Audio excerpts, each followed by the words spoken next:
አበይት ነቢያት አንዱ ከአራቱ አበይት ነቢያት አንዱ የሆነ ኤርምያስ እነሆ በሰዎች ሴራና ክፉነት በገመድ ወገቡ ታስሮ ወደ ገደል በተወረወረ ጊዜ እነሆ ኢትዮጵያዊ አቤሜሌክ ወደ ንጉሱ ሄዶ ክፉዎች ነቢይ የእግዚአብሔር ኤርምያስን እስራኤልን የሚያጽናና የሚያስተምር እነሆ እንደሚመለሱ ወደ ሀገራቸው እንደሚሄዱ ከእግዚአብሔር ጋር እንደሚታረቁ ተስፋ የሚሰጣቸውና የሚያስተምራቸውን እነሆ ነቢይ እግዚአብሔር በገመድ አስረው ወደ ገደል ውስጥ ጨምረውታል።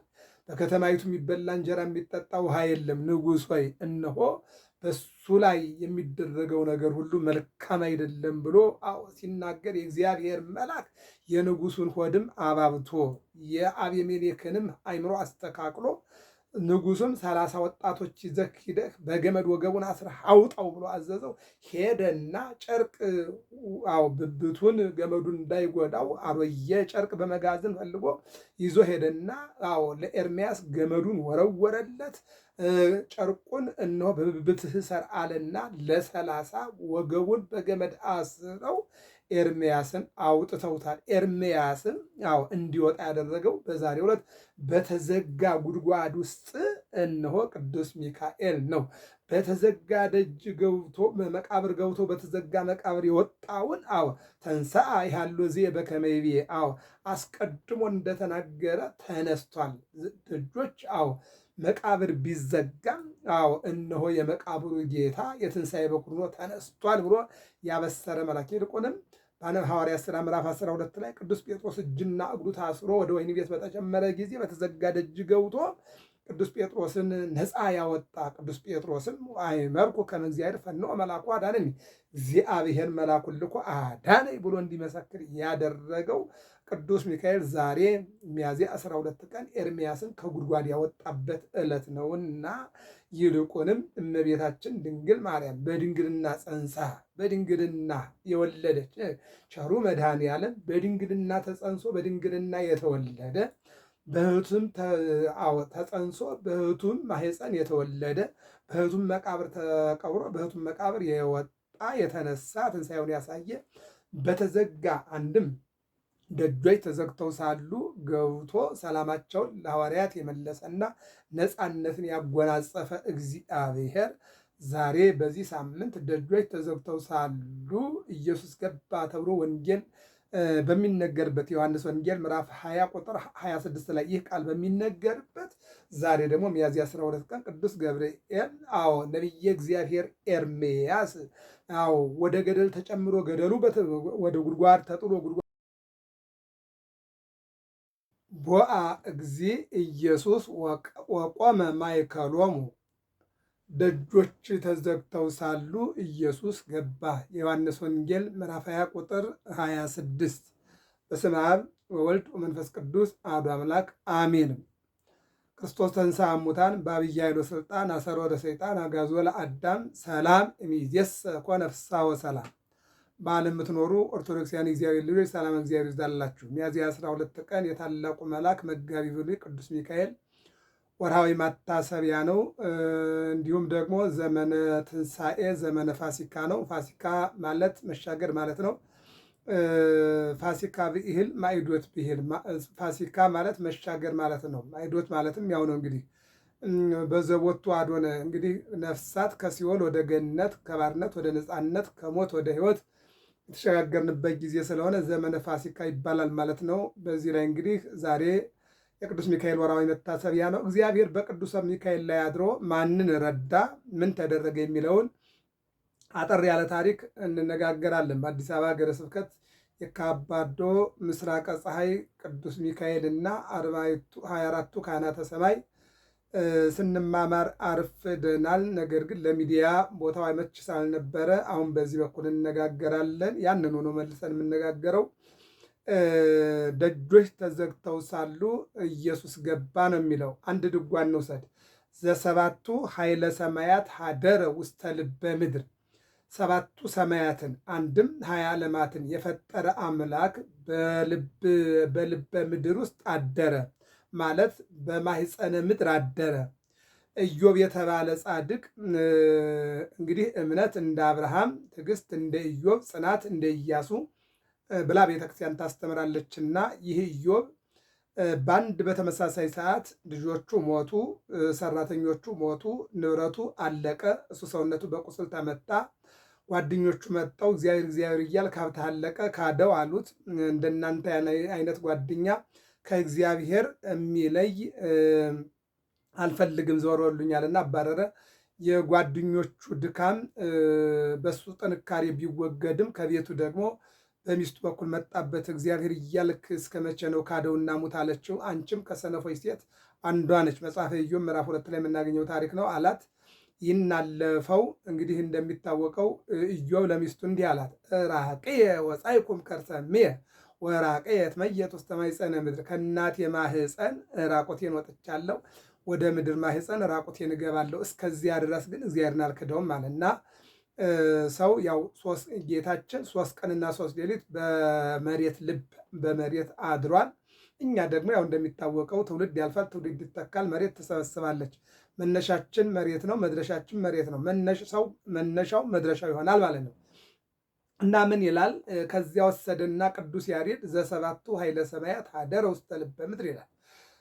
7ቱ ሰማያትን አንድም 20 ዓለማትን የፈጠረ እግዚአብሔር በመሬት ልብ ውስጥ በመሬት ማኅፀን ውስጥ አደረ ይላል። ሌላው ምን ይላል? በዚህ በድጓው ላይ ቅዱስ ያሬድ ምንድነው የሚለው? ኢያሪሆ ዘድንግል መናስክተ ኢያሪሆ ዘድንግል መናስክተ ኢያሪሆ ዘኪሩቤል ይሬሆ። ሕዝቅኤል 44 ቁጥር 1 ላይ መልአኩ ቅዱስ ሚካኤል ወደ ምስራቅ ዙር አለኝ ይልና በምስራቅ በኩል ቅዱስ ሚካኤል እንደነገረኝ ብዙር የተዘጋ በር አየሁኝ አለ። ቀይ ጎልማሳ ገባ አለ፣ ወጣ አለ፣ ተዘግቶ ይኖራል አለኝ አለ። በር የተባለች እመቤታችን ድንግል ማርያም ናት። ቀይ ጎልማሳ የተባለው ኢየሱስ ክርስቶስ ነው። ገባ ማለት ተጸነሰ ነው። ወጣ ማለት ተወለደ ነው። ተዘግቶ ይኖራል ማለት ቅድመ ጸኒስ፣ ድረ ጸኒስ፣ ቅድመ ወሊድ፣ ድረ ወሊድ ድንግል ናት የሚለውን እንደሚተረጉመው ማለት ነው። ይህንን ነው ዘድንግል መናስክት። አዎ እነሆ ድንግል በድንግልና ትጸንሳለች፣ በድንግልና ተወልዳለች ብሎ ኢሳይያስ 7:14 ላይ እንደተናገረ አዎ እነሆ በድንግልና ጸንሳ በድንግልና ተወለደች። ይልቁንም በድንግልና ተጸንሶ በድንግልና የተወለደ አምላክ ምሳሌ የሌለው መሳይም የሌለውን ይሄ ይህንን ይትነገርህ ወኢይትነገር ይደነቃል እንጂ አይነገርም። ይደነቃል እንጂ አይነገርም። አዎ ይልቁንም አዎ እነሆ ሰው ለማወቅ ይጥራል እንጂ ሊመራመረው አይገባም። የማንን መለኮት? አዎ እነሆ ከስጋዋ ስጋ ከነፍሷ ነፍስ ወስዶ የማታውቀው መልአክ ቅዱስ ገብርኤል መጣና አምላክ ካንቺ ይጸነሳል አላት። የማታውቀው መለኮት መጣና ከስጋዋ ተዋሃደ። እነሆ ሰው አምላክ ሆነ፣ አምላክ ሰው ሆነ። ዛሬ በዓለም ላይ የማይተዋወቁ ተጋብተው ሙሽሪት ሙሽራው እንደሚባሉ የማታውቀውን መለኮትን ከስጋዋ ጋር ተዋህዶ ጸንሳ ሳያቃጥላት ወልዳ በድንግልና ጸንሳ በድንግልና ወልዳ ለዓለም አስረክባለች ማለት ነው። ይህን አምላክ እንደገና በድንግልና ጸንሳ በድንግልና የወለደችው አምላክ ምን ይላል? ወደ መቃብር ወረደ። መቃብር ክፈቱልኝ፣ መግነዝ ፍቱልኝ ሳይል እነሆ በሕቱም መቃብር ወጣ፣ ተነሳ። አዎ ትንሣኤውን አበሰረ። በሕቱም መቃብር ድንጋዩ እንዳለ አፈሩም እንዳለ መቃብሩ ሳይከፈት ወጣ ይላል። አዎ ይህ አምላክ በተነሳንበት ርዕስ ኢየሱስ ነፃ ወቆመ ማእከሎሙ ኢየሱስ መጣና በተዘጋው ደጅ ነው። ደጆች ተዘግተው ሳሉ ኢየሱስ መጣ እና ማእከላቸው ቆመ ይላል። መጀመሪያው ትንሣኤ 10 ሆነው በዝግ ቤት እንዳሉ አዎ መጣና በተዘጋው ደጅ በር ገብቶ ሰላም ለእናንተ ይሁን አለና እፍ ብሎ መንፈስ ቅዱስን ተቀበሉ፣ ክህነት ተቀበሉ ማለት ነው። ይሁንልህ ያላችሁት ይሆንለታል፣ የምትከለክሉት ይከለከላል።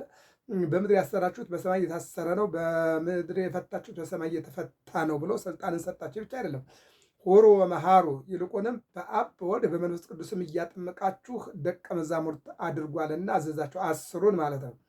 ቶማስ አልነበረምና ቆይቶ ሲመጣ ሲነግሩት አላምንም፣ ግንባሩ የተቸነከረውን፣ ደረቱን የተቸነከረውን፣ እጆቹን እግሮቹን የተቸነከሩትን፣ ጎኑን የተወጋውን በጣቴ ካልነካሁኝ አላምንም አለ። አሁን ዳግም ትንሣኤ የምንለው አንደኛ ስርዓቱ በሙሉ መልሶ የትንሣኤው ስርዓት በሙሉ ይባላል።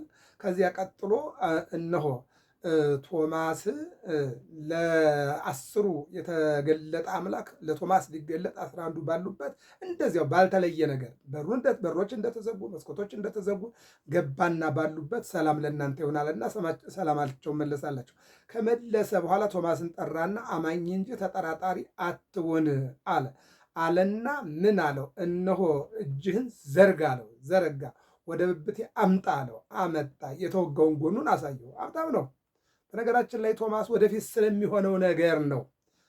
በማቴዎስ ወንጌል እንደምንመለከተው በዮሐንስ ወንጌል ምዕራፍ 14 ላይ አይተነዋል።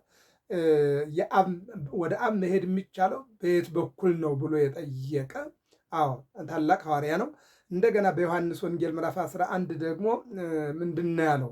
ንሁር ከመ ንሙት ምስሌሁ፣ ከጌታ ጋር ሄደን አብረን እንሙት ብሎ የተናገረ ሐዋርያ ነው ማለት ነው። እዚህ ላይ ደግሞ ቁስሉንና ያንን መከራውን ልይ ማለቱ ትልቅ ነገር ነው ማለት ነው።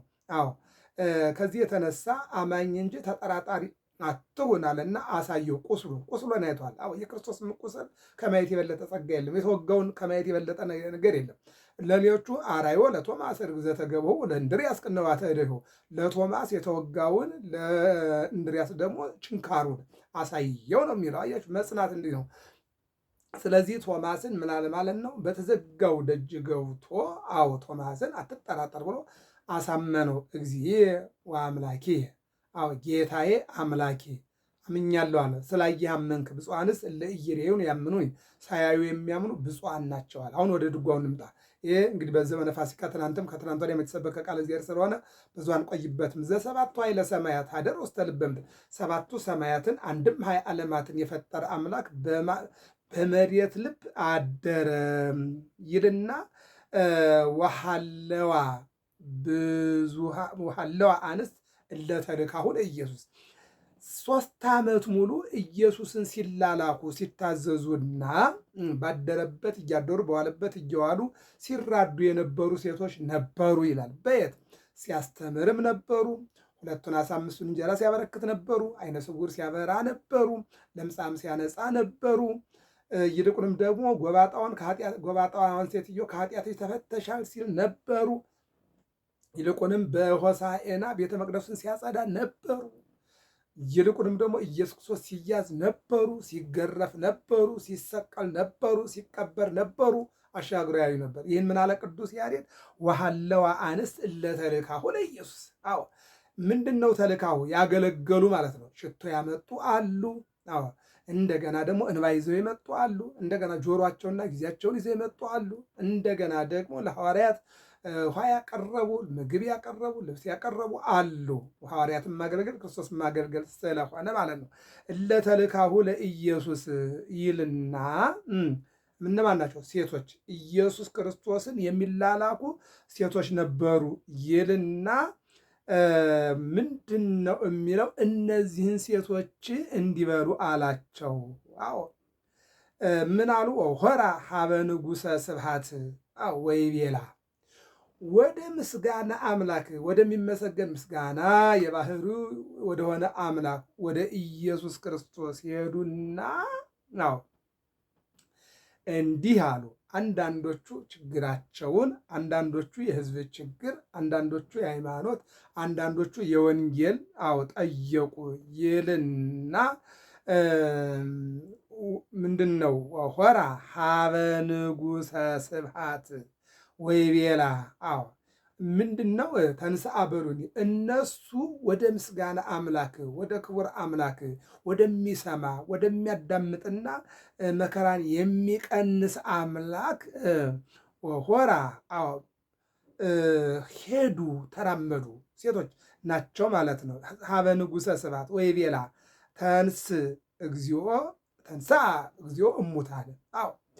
መጀመሪያ እነሱ ሄዱ፣ ተላላኩ፣ ስራቸውን ሰሩ። በኋላ ደግሞ መቃብሩን አሻግረው አዩ። እንደገና በሶስተኛው ቀን ደግሞ ትንሣኤውን ሄደው ተመለከቱ። ትንሣኤውን ካዩ በኋላ ተንሥአ እግዚእነ እመቃብር፣ እነሆ አምላካችን ከመቃብር ተነሳ እያሉ ያዩትን ሄደው ተናገሩ ነው። ትናንት ይላላኩ ነበረ።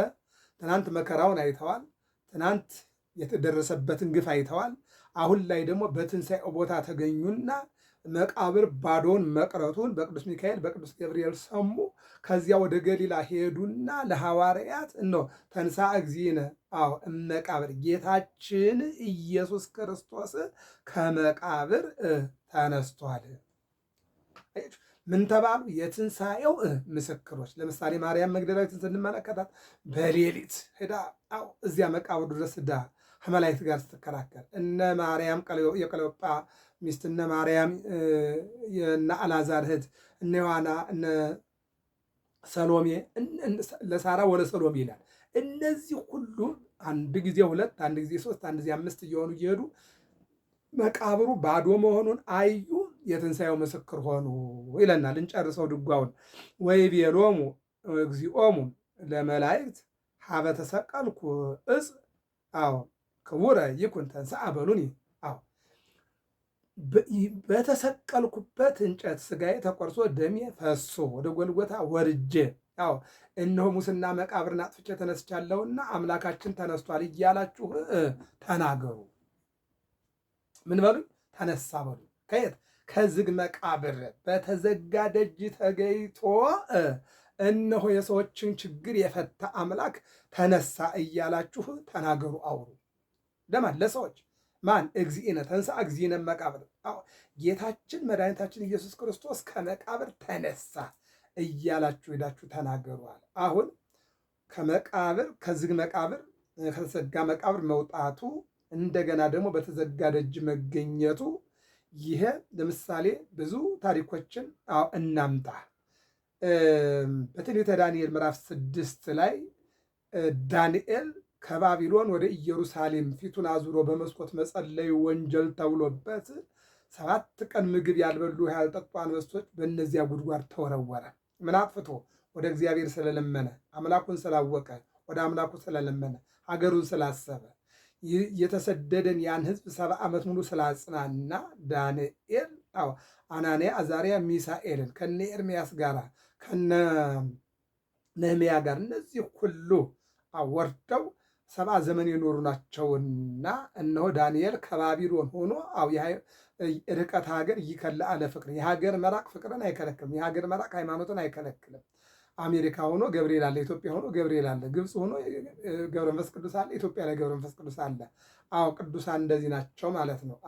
ስለዚህ እነሆ ዳንኤልን ወደ አናብስት ወረወሩት። ሲወረውሩት እነሆ እግዚአብሔር ደግሞ ያይ ነበርና ንጉሱ በሩን ዘግቶ አተመው ይላል። ይህ ነው እንግዲህ በዝግ መቃብር ተቀብሮ በዝግ መቃብር የተነሳ በድንግል ማህፀን ተጸንሶ በድንግል ማህፀን የተወለደ በተዘጋ ደጅ ገብቶ በተዘጋ ደጅ የወጣ እግዚአብሔር ቅዱሳኑ በዚህ እንዲያልፉ አድርጓቸዋል ይልና ዳንኤል በር ተዘጋበት።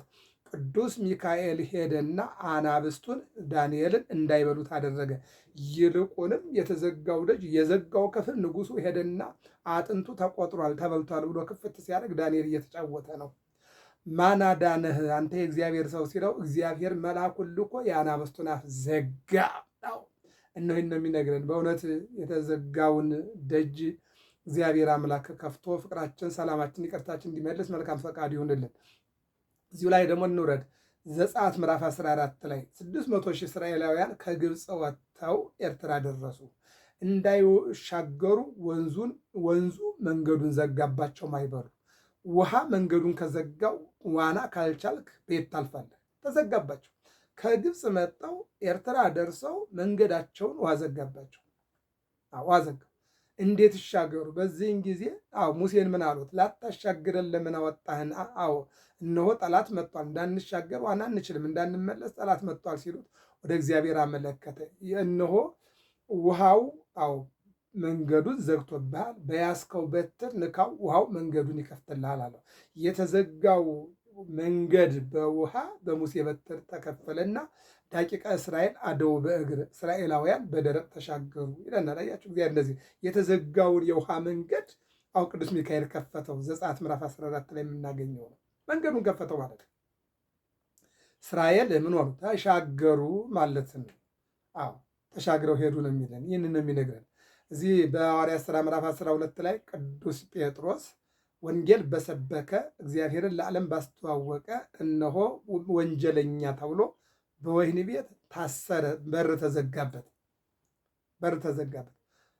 ሲዘጋበት ቅዱስ ሚካኤል በመንፈቀ ሌሊት መጣና በሩን ከፍቶ ቅዱስ ጴጥሮስን ነካ ነካ አደረገው። ተነሳ አለው። ኧረ እግርና እጄ እኮ ታስሬያለሁ አለው። ወዳና ወዲህ በለው አለው። እነሆ እጁ ላይ የነበረውን ሰንሰለት፣ እግሩ ላይ የነበረውን ሰንሰለት ብትንትና አድርጎ ቅዱስ ሚካኤል ይዞት ወጣ። በተዘጋው ደጅ ማን ተገኘ? ቅዱስ ሚካኤል። ለማን? ለዳንኤል። ለማን? ለቅዱስ ጴጥሮስ። አዎ ተገኘ ማለት ነው። አዎ እነሆ በተዘጋ መንገድ ለማን? ለሙሴና ለሕዝበ እስራኤል ተገኘ። ማን? ቅዱስ ሚካኤል ተገኘ። ይልቁንም በዚህ በመጽሐፈ ኢያሱ ምዕራፍ 3 ላይ የዮርዳኖስ ውሃ ኢያሱንና ሕዝቡን እንዳይሻገር ዮርዳኖስ ዘጋ፣ አትሻገሩም ማለት። በኋላ ላይ ግን እነሆ ቅዱስ ሚካኤል ሄደና አመለከተው። የካህናቱ እግር ይቅደም አለው። የካህናቱ እግር ቀድሞ ውሃውን ነካ ሲያደርገው ዮርዳኖስ ቆመ፣ እስራኤል ተሻገሩ። ይህን ማን አደረገ? ቅዱስ ሚካኤል። አያችሁ። ጴጥሮስ ታዲያ ምንድን ነው ያለው? ወአእመርኩ ከመ እግዚአብሔር ፈነወ መልአኩ አዳነኝ። እግዚአብሔር መልአኩን ልኮ አዳነኝ።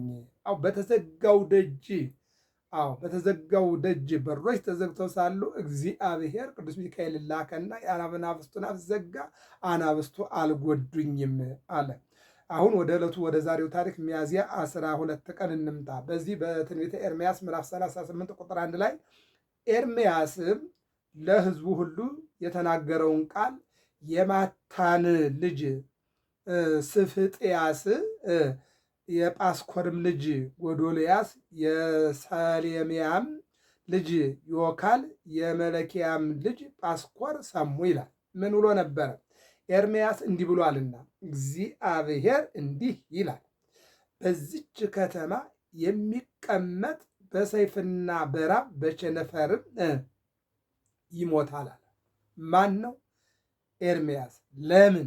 በከተማ ውስጥ ያሉ ሰዎች ጣዖት የሚያመልኩ እግዚአብሔርን የረሱ ከእግዚአብሔር ጋር የማይኖሩ ናቸውና እግዚአብሔር በዚች ከተማ ውስጥ አለ። ምን አለ? እግዚአብሔር በዚህ ከተማ ውስጥ ያለውን በሙሉ በሰይፍና በራብ በቸነፈር ይመታል አለ። ማን ነው እግዚአብሔር ማለት? እግዚአብሔር ማለት ያለ የነበረ የሚኖር ዓለምን አሳልፎ የሚኖር ይልቁንም እግዚአብሔር ማለት አንድያ ልጁን ልኮ በድንግል ማህፀን በድንግልና ተጸንሶ በድንቅልና እንዲወለድ ያደረገ እግዚአብሔር ማለት ወረድ ተወለድ ብሎ ልጁን በቀራንዮ ተሰቅሎ በጎልጎታ ተቀብሮ በሦስተኛው ቀን ሙስና መቃብርን አጥፍቶ እንዲወጣ ያደረገ እግዚአብሔር ማለት 600 ሺህ እስራኤላውያን የኤርትራ ባህር መንገድ ቢዘጋባቸው መንገዱን እንዳይዘጋባቸው በሙሴ በትር ከፍሎ ያሻገረ ይልቁንም በተዘጋ መንገድ ተገይቶ ቅዱስ ሚካኤል መንገድ እንዲከፍት ያደረገ እግዚአብሔር ማለት ዳንኤል በአናብስት ጉድጓድ ውስጥ ተቆልፎበት ተዘግቶበት ባለበት ሰዓት ደጆቹ ተዘግተው ሳሉ ወደ አናብስቱ ገብቶ ዳንኤልን እንዳይበሉት ቅዱስ ሚካኤል አፋቸውን እንዲዘጋ ያደረገ እግዚአብሔር ማለት ጴጥሮስ ስለ ክርስቶስ በመናገሩ ስለ ኢየሱስ በመስከሩ በከርቸሌ እጅና እግሩ በሰንሰለት ታስሮ ሳለ እነሆ ቅዱስ ሚካኤል ገብቶ ሰንሰለቱን በታትኖ እና ተከተለኝ አለ። ቅዱስ ጴጥሮስም ሲመሰክር ወአእመርኩ ከመ እግዚአብሔር መላኮ ከመ እግዚአብሔር ፈነወ መላኮ አዳነኒ፣ እግዚአብሔር መላኩን ልኮ እንዳዳነኝ አወቅኩኝ አለ እግዚአብሔር። አሁን ይሄ ማለት እግዚአብሔር ማለት ይሄ ነው ማለት ነው። ለዚህ ነው ኤርምያስ እንዲህ ብሏልና እግዚአብሔር እንዲህ ይላል፣ በዚህ ከተማ የሚቀመጥ በሰይፍና በራብ በቸነፈርም እነሆ ይሞታል አለ ብሎ እግዚአብሔርን ወክሎ ተናገረ። ማነው? ኤርምያስ። እና ወደ ከለዳውያን ግን የሚወጣ በሕይወት ይኖራል። በዚህ የሚኖር በሰይፍ ያልቃል ወደ ከለዳውያን የሚወጣ ግን በሕይወት ይኖራል አለ። እግዚአብሔር እንዲህ ይላልና ይህች ከተማ በባቢሎን ንጉሥ ሰራዊት እጅ በእርግጥ ትሰጣለች፣ እርሱም ይይዛታል እያለ ተናግሯልና በዚህን ጊዜ ተነሱበት ይላል። አለቆቹንም ንጉሱን ይህን የመሰለውን አለቆች፣ ንጉሥ፣ ወታደሮች፣ ህዝቡ ይህን የመሰለውን ቃል ሲነግራቸው በዚህች ከተማ የቀሩትን የሰልፈኞቹን እጅ የህዝቡንም ሁሉ እጅ ያደክማልና ይህ ሰው እንዲገደል እንለምንሃለን አሉና ይህ ሰው ክፋትን እንጂ ለዚህ ህዝብ ሰላምን አይመኝለትም አሉ ይላል። እነሆ ወደ ንጉሱ ሂደው ምን አሉ? ይህ ሰው ለህዝቡ የሚመኘው ስደትን፣ ሞትን፣ መከራን እንጂ ሰላም የሆነ ነገር አይመኝም። ስለማይመኝ እንዲገደል ታደርግልን ዘንድ እንለምንሃለን። ይህ ሰው ክፋትን እንጂ ለዚህ ህዝብ ሰላምን አይመኝለትምና እንዲወገድ ብለው ሴዴቅያስን ጠየቁት ይላል። እስቲ ወደ ሊቃነ ካህናት እንምጣ። ወደ አይሁድ ምንድን ነው ያሉት ለጲላጦስ? ይህ ሰው እግዚአብሔር አምላኬ ነው እኔም እግዚአብሔር ነኝ ይላል። ሰንበትን ይሽራል፣ ኦሪትን ያቃልላል፣ ይልቁንም የቄሳርን ግብር ይከለክላል። ስለዚህ ይወገድልን እያሉ ጠየቁት። እሱም የፈቃዳቸውን እንዲያደርጉ ፈቀደላቸው። እዚህ ጋር ሴዴቅያስን ደግሞ ምንድን ነው ለህዝባችን መልካም ነገር አያስብምና ይገደልልን ብለው ለሴዴቅያስ ነገሩት ይላል። ንጉሱ ምን ይመልስ?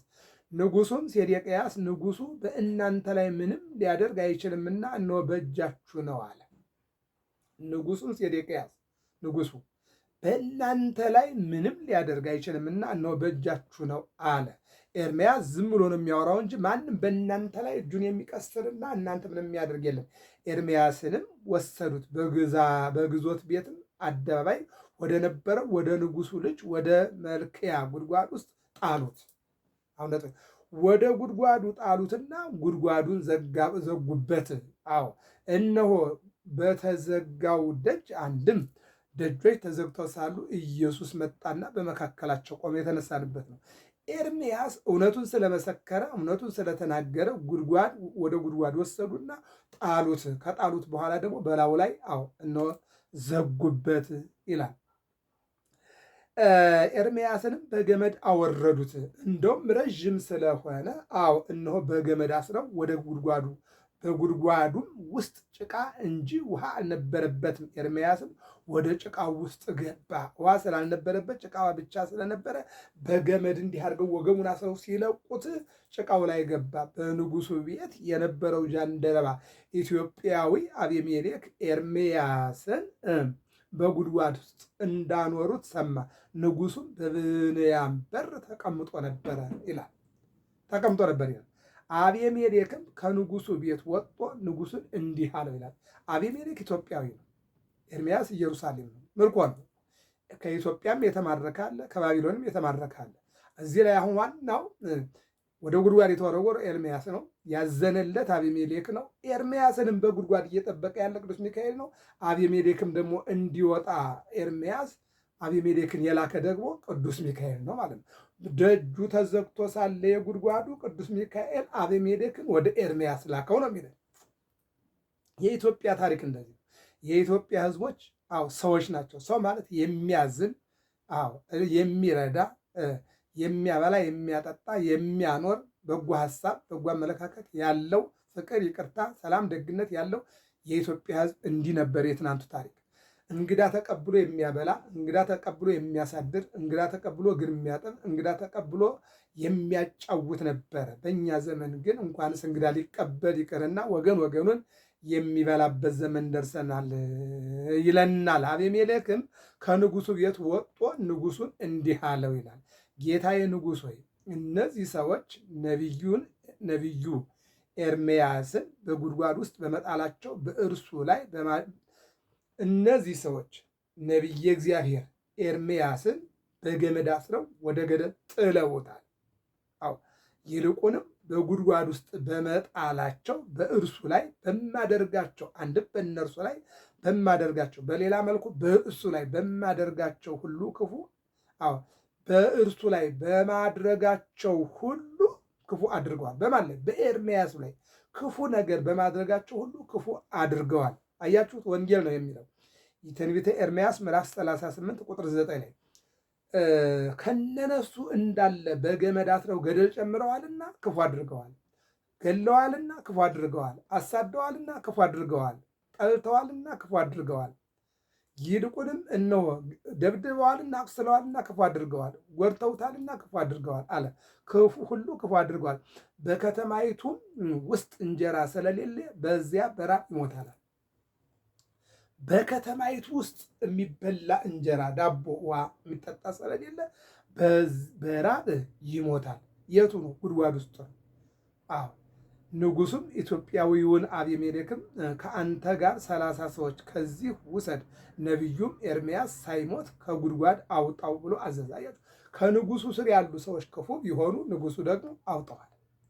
ያኛው ሰው ግን እዚያ ጋር ነቢይ በጥፊ ሲመታ የመጣ እዚህ ጋር ደግሞ ክርስቶስን በጥፊ የሚመታ የአይሁድ ገባይት አይሁድ እዚያ ጋር ነቢያትን በጥፊ ሲመቱ የነበረው እነ ኢሳይያስን በመጋዝ የሰነጠቁ እነ ሕዝቅኤል እነ ዳንኤልን በድንጋይ የወገሩ የገደሉ፣ አዎ እነዚህ ሁሉ ወርቅ አለቃሚ እያሉ ነቢያትን ያሳደዱ። ይሄ ነው እንግዲህ አሁን እዚህ ጋር እነዚህ ክፉ ሰዎች ተመካክረው ኤርምያስን ገደል ከተቱት፣ ወደ ጉድጓድ ውስጥ ጣሉት፣ ቆለፉ። በኋላ ግን ኢትዮጵያዊ አቤሜሌክ ወጣቱ ወደ ንጉሱ ብሎ ንጉሱን ጠየቀው አለ። ምን አለው? ንጉሱም ኢትዮጵያዊውን አቤሜሌክን ከአንተ ጋር 30 ሰዎች ከዚህ ውሰድ፣ ነቢዩም ኤርምያስ ሳይሞት ከጉድጓድ አውጣው ብሎ አዘዘ። ሁሉም ሰው ክፉ አይደለም፣ ሁሉም ደግሞ ደግ አይደለም፣ ሁሉም ንጉስ ደህና አይደለም፣ ሁሉም ንጉስ ክፉ አይደለም። አቤሜሌክም ከእርሱ ጋር ሰዎችን ይዞ ሄደ። ከቤተ መዛግብቱም በታች ወደ ነበረው ወደ ንጉሱ ቤት ገባ። ከዚያም አሮጌ ጨርቅ እላቂ ልብስ ወሰደ። ወደ ኤርምያስም ወደ ጉድጓዱ ውስጥ በገመድ አወረደው። ኢትዮጵያዊውም አቤሜሌክ ኤርምያስን ይህን አሮጌ ጨርቅና እላቂ ልብስ በብብትህ ከገመዱ በታች አድርገው አለው። ኤርምያስም እንዲሁ አደረገ። ኤርምያስን በገመዱ ጎተቱት፣ ከጉድጓድም አወጡት። ኤርምያስም በግዞት ቤት አደባባይ ተቀመጠ። ንጉሱም ሴዴቅያስ ልኮ በእግዚአብሔር ቤት ወደ ነበረው ወደ 3ኛው መግቢያ ወደ እርሱ ነቢዩን ኤርምያስን አስመጣው። ንጉሱም ኤርምያስን አንዲት ነገር እጠይቅሃለሁ፣ ምንም ነገር አትሸሽገኝ አለው ይላል። ኤርምያስም ሴዴቅያስን ብነግርህ በውኑ አትገለኝምን? ብመክርህም አትሰማኝም አለው። ንጉሱም ሴዴቅያስ ይህችን ነፍስ የፈጠረልን ሕያው እግዚአብሔርን አልገልህም፣ ነፍስህም ለሚሹ ለእነዚህ ሰዎች እጅ አሳልፌ አልሰጥህም ብሎ በቆይታ ለኤርምያስ ማለለት ይላል። ኤርምያስም ሴዴቅያስን የእስራኤል አምላክ እግዚአብሔር እንዲህ ይላል፣ ወደ ባቢሎን ንጉሥ አለቆች ብትወጣ ነፍስህ በሕይወት ትኖራለች፣ ይህች ከተማ በእሳት አትቃጠልም፣ አንተም ቤትህም በሕይወት ትኖራላችሁ። ወደ ባቢሎን ንጉሥ አለቆች ባትወጣ ግን ይህች ከተማ በከለዳውያን እጅ ትሰጣለች፣ በእሳትም ያቃጥሏታል፣ አንተም ከእጃቸው አታመልጥም አለው። ንጉሱም ሴዴቅያስ ኤርምያስን ወደ ከለዳውያን በኮበለሉት በአይሁድ እጅ አሳልፈው ይሰጡኛል፣ እነርሱም ያፌዙብኛል ብዬ እፈራለሁ አለው። ኤርምያስ እንዲህ አለው፣ አሳልፈው አይሰጡም። እኔ የምነግርህን የእግዚአብሔርን ቃል እባክህ ስማ፣ የእግዚአብሔርን ቃል እባክህ ስማ፣ ይቀናሃል፣ ይጠቅመሃል፣ ነፍስህም በሕይወት ትኖራለች። ትወጣ ዘንድ እንቢ ብትል ግን እግዚአብሔር ያሳየኝ ቃል ይህ ነው፣ እነሆ በይሁዳ ንጉሥ ቤት የቀሩትን ሴቶች ሁሉ ወደ ባቢሎን ንጉሥ አለቆች ያወጣሉ። እነዚያም ሴቶች ባለሟሎችህ አታለውሃል፣ አሸንፈውማል። እግሮችህ ግን አሁን በጭቃ ውስጥ ከገቡ እነርሱ ካንተ ወደኋላ ተመልሰዋል ይላሉ። ሚስቶችንም ልጆችንም ሁሉ ወደ ከለዳውያን ያወጣሉ። አንተም በባቢሎን ንጉሥ እጅ ትያዛለህ እንጂ ከእጃቸው አታመልጥም፣ ይህችም ከተማ በእሳት ትቃጠላለች አለው። ሴዴቅያስም ኤርምያስን እንዲህ አለው፣ ይህም ቃል ማንም አይወቅ፣ አንተም አትሞትም። አለቆቹ ግን እኔ ከአንተ ጋር እንደተነጋገርኩ ቢሰሙ ወደ አንተም መጥተው ለንጉሱ ያልኸውን ነገር አትሸሽገንም፣ እኛም አንገልህም፣ ደግሞ ንጉሱ ያልህን ነገር ቢሉህ አንተ በዚያ እሞት ዘንድ ወደ ዮናታን ቤት አትመልሰኝ ብዬ በንጉሥ ፊት ለመንኩ በላቸው።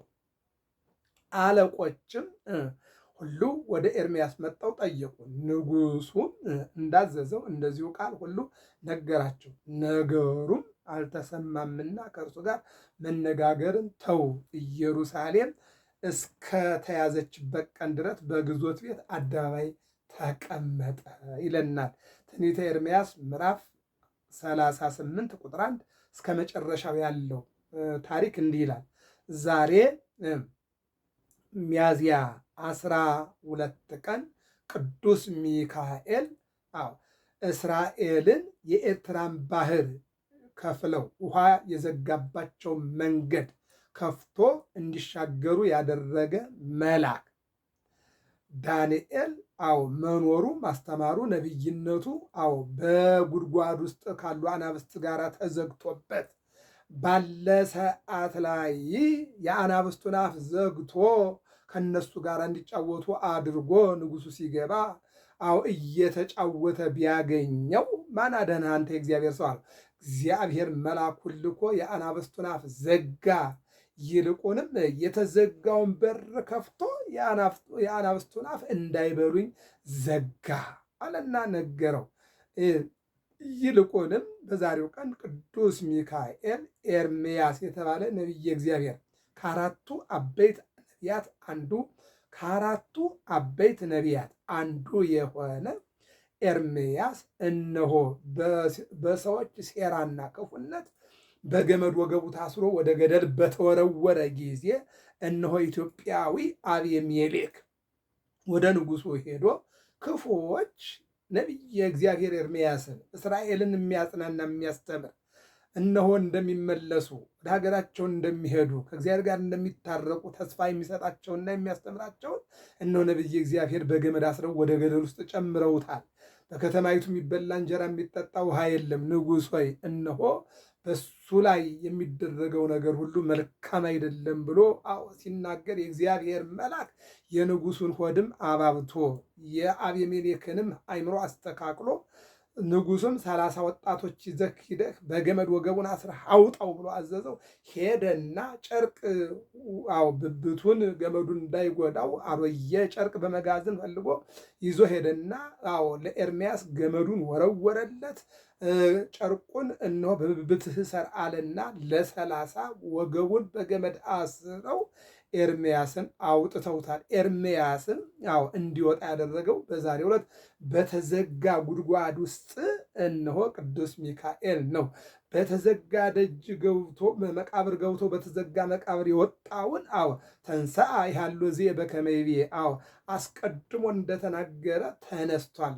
ደጆች መቃብር ቢዘጋም እነሆ የመቃብሩ ጌታ የትንሣኤ በኩር ሆኖ ተነስቷል ብሎ ያበሰረ መልአክ ይልቁንም ሐዋርያት ሥራ ምዕራፍ 12 ላይ ቅዱስ ጴጥሮስ እጅና እግሩ ታስሮ ወደ ወህኒ ቤት በተጨመረ ጊዜ በተዘጋ ደጅ ገብቶ ቅዱስ ጴጥሮስን ነፃ ያወጣ ቅዱስ ጴጥሮስም አይመርኩ ከመ እግዚአብሔር ፈንዖ መልአኩ አዳነኒ እግዚአብሔር መልአኩን ልኮ አዳነኝ ብሎ እንዲመሰክር ያደረገው ቅዱስ ሚካኤል ዛሬ ሚያዝያ 12 ቀን ኤርምያስን ከጉድጓድ ያወጣበት ዕለት ነውና ይልቁንም እመቤታችን ድንግል ማርያም በድንግልና ጸንሳ በድንግልና የወለደች ቸሩ መድኃኔዓለም በድንግልና ተጸንሶ በድንግልና የተወለደ በእህቱም ተጸንሶ በእህቱም ማኅፀን የተወለደ በእህቱም መቃብር ተቀብሮ በእህቱም መቃብር የወጣ የተነሳ ትንሣኤውን ያሳየ በተዘጋ አንድም ደጆች ተዘግተው ሳሉ ገብቶ ሰላማቸውን ለሐዋርያት የመለሰና ነፃነትን ያጎናጸፈ እግዚአብሔር ዛሬ በዚህ ሳምንት ደጆች ተዘግተው ሳሉ ኢየሱስ ገባ ተብሎ ወንጌል በሚነገርበት ዮሐንስ ወንጌል ምዕራፍ 20 ቁጥር 26 ላይ ይህ ቃል በሚነገርበት ዛሬ ደግሞ ሚያዝያ 12 ቀን ቅዱስ ገብርኤል ነቢየ እግዚአብሔር ኤርምያስ ወደ ገደል ተጨምሮ ገደሉ ወደ ጉድጓድ ተጥሎ ጉድጓዱ በተዘጋበት ጊዜ ቅዱስ ሚካኤል አቤሜሌክን ልኮ ወገቡን በገመድ አስሮ አውጥቶታል። ስለዚህ ዛሬ ሚያዝያ 12 ቀን ታሪኩ ይህ ነው። ደጆች ተዘግተው ሳሉ ኢየሱስ ገባ ነውና በቋንቋ ምክንያት፣ በተራራ ምክንያት፣ በስልጣን ምክንያት፣ በሀብት ምክንያት ብዙ የተዘጉ ደጆች አሉና የተዘጉ ደጆችን እግዚአብሔር ይክፈትልን። ባለማወቅ፣ ባለመማር፣ ባለመመራመር እነሆ ከእግዚአብሔር ቃል ወጥተው የተዘጉ ደጆች አሉና እነዚህን ጆሮች እግዚአብሔር ይክፈትልን። ፍቅር ተዘግቷል፣ ሰላም ተዘግቷል፣ ይቅርታ ተዘግቷል፣ አብሮ መኖር ተዘግቷል፣ አብሮ መብላት ተዘግቷል፣ አብሮ መጠጣት ተዘግቷል። የተዘጋውን ሁሉ እግዚአብሔር ይክፈትልን። ገብረ መስቀል ሚዲያ ነው። ሰብስክራይብ፣ ላይክ፣ ሸር አድርጉ። ሰላም እግዚአብሔር ከሁላችን ጋር ይሁን።